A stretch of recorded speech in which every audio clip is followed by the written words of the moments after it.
La paix de Dieu avec vous, bien-aimés dans le Seigneur, nous sommes encore ensemble. Que le nom du Seigneur Jésus soit loué. Agir avec autorité. Voilà le titre de notre exhortation. Nous trouvons ce message dans Luc au chapitre 19, versets 29 à 35. Et là, il est écrit: lorsqu'il approcha de Bethphagée et de Béthanie, vers la montagne appelée montagne des Oliviers, Jésus envoya 2 de ses disciples en disant: allez au village qui est en face. Quand vous y serez entrés, vous trouverez un ânon attaché, sur lequel aucun homme ne s'est jamais assis. Détachez-le et amenez-le. Si quelqu'un vous demande pourquoi le détachez-vous, vous lui répondrez: le Seigneur en a besoin. Ceux qui étaient envoyés allèrent et trouvèrent les choses comme Jésus leur avait dit. Comme ils détachaient l'ânon, ses maîtres leur dirent: pourquoi détachez-vous l'ânon? Ils répondirent: le Seigneur en a besoin. Et ils amenaient à Jésus l'ânon, sur lequel ils jetèrent leurs vêtements et firent monter Jésus. Alléluia. L'autorité, c'est le pouvoir de commander ou d'obliger une personne ou une chose à obéir. Quand on parle de l'autorité, il s'agit d'une force qui fait faire quelque chose, bon gré ou mal gré. C'est une force reconnue sur une personne qui peut prendre des décisions et dont les décisions doivent être exécutées par celui à qui l'ordre est adressé. Le Seigneur Jésus, lorsqu'il était dans la barque au niveau de Marc, au chapitre 4, verset 39, l'Écriture dit que les flots s'élevaient, que le vent agitait le lac, et le Seigneur Jésus dit: vent, calme-toi, tempête, apaise-toi. Et cette nature a obéi à la voix de Dieu. Ce qui montre, bien sûr, que Jésus vient de manifester l'autorité là-bas. Mais bien aimé, pourquoi avons-nous besoin de manifester, d'agir avec autorité? Simplement parce que dans ce monde, il y a quelqu'un qu'on appelle le prince du monde et qui domine et qui fait ce qu'il veut et qui tente à faire ce qu'il veut, même dans la vie des enfants de Dieu. C'est pour cela que tout enfant de Dieu, tout croyant en Dieu par Jésus, doit agir, doit manifester, doit marcher avec autorité pour être au-dessus et obliger toute chose à obéir à qui il est et à la voix qui sort de lui. Selon Jean chapitre 14, le verset 30, l'Écriture dit: le prince de ce monde est venu à moi, il n'a rien trouvé. Ce qui veut dire que même vous pouvez être enfant de Dieu, Satan viendra à vous, l'ennemi sera avec vous. Les filles de Dieu étaient assemblées autour de Dieu et Satan se retrouve au milieu d'eux, avec Dieu, pour accuser Job. Ce qui montre que tout enfant de Dieu doit être conscient que tant qu'il demeure dans ce monde en tant que pèlerin, l'ennemi viendra toujours à lui pour le combattre, pour détruire des choses dans sa vie ou pour le détourner de la voie du salut en Jésus-Christ. Et comment est-ce que l'ennemi agit? Premièrement, il cherche à devenir maître des enfants de Dieu. L'ânon dont nous venons de lire son histoire dans Luc au chapitre 19 a été prophétisé plus de 500 ans avant ce jour-là par le prophète Zacharie. Zacharie au chapitre 9, le verset 9. Et lorsque le moment d'accomplissement de la prophétie est arrivé, l'agneau était attaché. Par qui? Par ses maîtres. Dans le verset 33, l'Écriture dit, comme ils détachaient l'agneau, ses maîtres leur dirent, pourquoi détachez-vous l'agneau? Ce qui veut dire que cet agneau avait des maîtres. Et qui sont ces maîtres? Parce que Jésus dit, lorsqu'il vous dira pourquoi le détachez-vous, dites-leur que le Seigneur en a besoin. Mais si Jésus est le Seigneur, comment se fait-il que cet agneau est encore des maîtres? Or, en grec, maître et Seigneur veut dire la même chose. C'est curieux. Ce qui veut dire celui qui est auteur ou qui est détenteur de quelque chose. C'est celui qui a l'autorité sur une chose qu'on appelle maître ou on appelle Seigneur. Ça veut dire que dans la vie de cet agneau, il y a d'autres éléments, il y a d'autres énergies, d'autres puissances, d'autres personnes qui se font mettre sur lui pour empêcher l'accomplissement d'une prophétie qui lui a été destinée. Donc, tout enfant de Dieu doit savoir que l'ennemi, le monde cherchera toujours à faire de vous leur esclave, afin de manifester leur autorité, leur seigneurie sur vous. Or, c'est Jésus seul qui est votre Seigneur, selon qu'il est écrit, celui qui croit en lui et qui confesse qu'il est Seigneur sera sauvé. Et bien aimé, n'oubliez pas surtout ce que Paul a dit aux Éphésiens. Éphésiens au chapitre 6, le verset 12, Paul dit, nous combattons contre des autorités, des dominations. Ça veut dire qu'il y a des choses qui sont là pour dominer les hommes. Et si vous n'avez pas de l'autorité ou que vous n'agissez pas avec autorité, ces énergies maléfiques peuvent profiter et s'introduire dans vos vies et faire de vous ce qu'elles veulent. Mais vous devez refuser avec l'autorité que vous avez en Jésus-Christ. La deuxième chose, c'est que les démons, les esprits chercheront à vous attacher. Bien, la Bible dit dans le verset 30, allez dans le village qui est devant vous, vous trouverez un agneau attaché. Attacher une personne veut dire simplement l'empêcher de faire des mouvements, d'avancer. Vous ne pouvez jamais avancer dans cette vie, spirituellement, financièrement ou dans tous les domaines, si vous êtes attaché.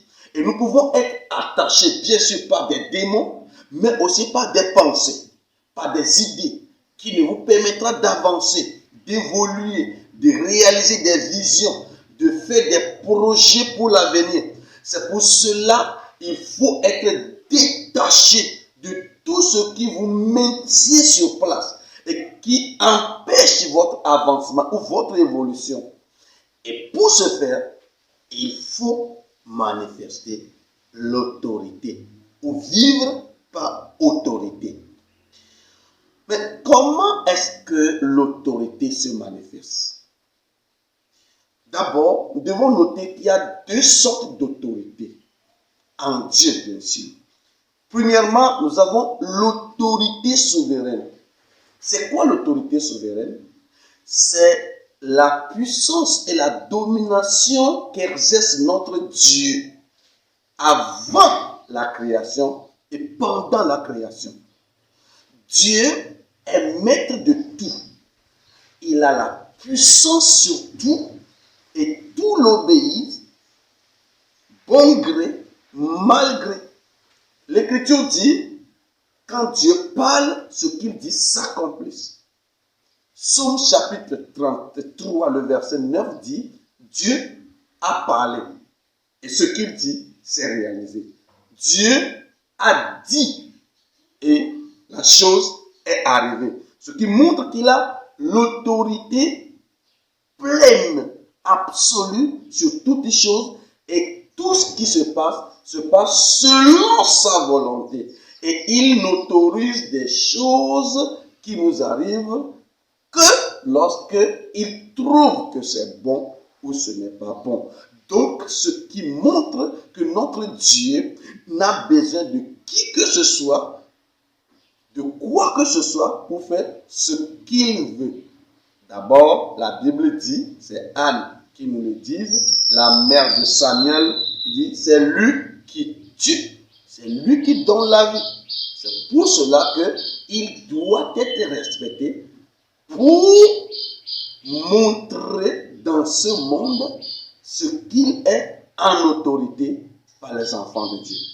Donc, si Dieu est souverain, il peut faire tout comme il veut.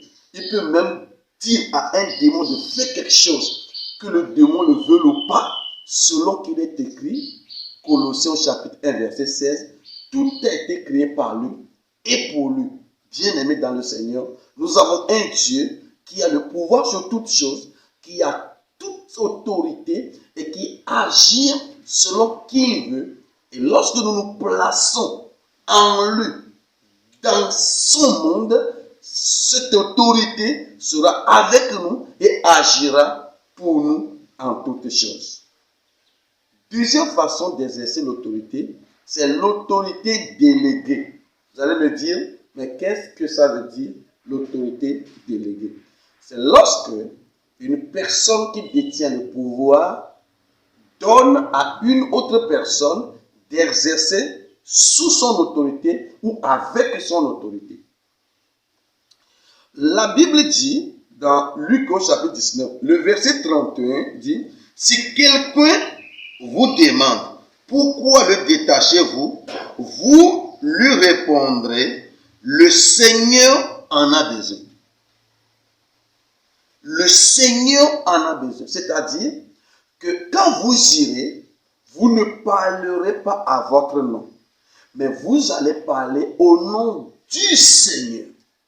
La Bible nous dit clairement que lorsque les disciples devaient aller à la mission temporaire, dans Matthieu au chapitre 10, versets 1 à 8, l'Écriture dit que Jésus les donna du pouvoir. C'est-à-dire, l'autorité que Jésus peut exercer, il l'a laissé à la disposition de ses apôtres. Et à partir de ce moment, nous pouvons dire que l'autorité de Jésus a été déléguée aux disciples. Et c'est ce que nous devons comprendre. Dieu, dans sa souveraineté absolue, décide librement de déposer dans nous qui croyons en lui toute sa puissance, toute son autorité, tout son pouvoir. Et bien aimé dans le Seigneur Jésus-Christ, selon Éphésiens au chapitre 1, verset 19 à 21, l'Écriture dit que Dieu a une puissance infiniment variée. C'est-à-dire, Dieu a une puissance qui est sans limite dans tous les domaines et en tout temps. Et la Bible nous dit que nous qui croyons en Dieu, il nous investit de cette autorité. Et comment il a fait? La Bible dit qu'il a testé avec Jésus quand le Seigneur était mort et déposé dans le tombeau. Le cadavre était dans un tombeau, scellé de pierre, gardé par des soldats romains. Mais l'Écriture dit que la toute puissance infinie de Dieu a été déployée dans le corps mort de Jésus, et cela produit trois choses. Première chose, Jésus est revenu à la vie. Donc cette puissance, lorsqu'elle est invertie dans une personne, la personne ne peut qu'être ressuscitée. Si cette puissance est manifestée dans ce que tu fais, la chose ne peut qu'être ressuscitée. Ton foyer ne peut que revenir à la normale que lorsque tu comprends qu'il faut cette puissance, la présence de cette autorité qui a ressuscité Jésus-Christ d'entre les morts. Deuxième chose qu'il a fait, cette puissance l'a fait monter jusqu'à la droite du Père. C'est-à-dire que l'autorité par laquelle Dieu nous envoie pour agir dans ce monde, nous élève. C'est une onction d'élévation qui vient dans la vie de quiconque croit en Jésus-Christ. Et la troisième chose que nous pouvons voir lorsque cette puissance infiniment variée est déployée dans la vie d'une personne, c'est que lorsqu'elle était venue dans le corps mort de Jésus, l'Écriture dit qu'il est maintenant au-dessus de toute autorité et de toute domination, c'est-à-dire là est manifestée la puissance de la suprématie. Savez-vous que l'Écriture dit que Dieu a privilégié Jésus en onction au-dessus de tous ses frères? Et bien, c'est ce qui s'est passé lorsqu'il déploie toute son autorité dans le corps d'une personne aussi. C'est comme vous êtes privilégié par rapport aux autres. Ça, c'est l'onction qui agit de cette manière. Et c'est là le besoin d'un enfant de Dieu. Tu as besoin de manifester, d'agir avec l'autorité que Dieu te délègue.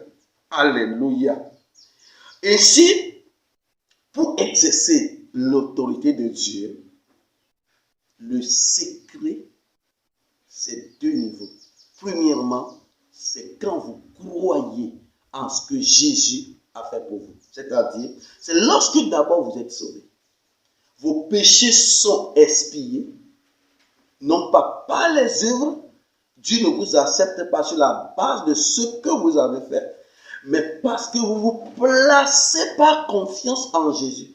Vous croyez dans ce que le Seigneur vous fait et cela fait de vous enfant de Dieu, béni de Dieu et sauvé de Dieu. C'est la première chose.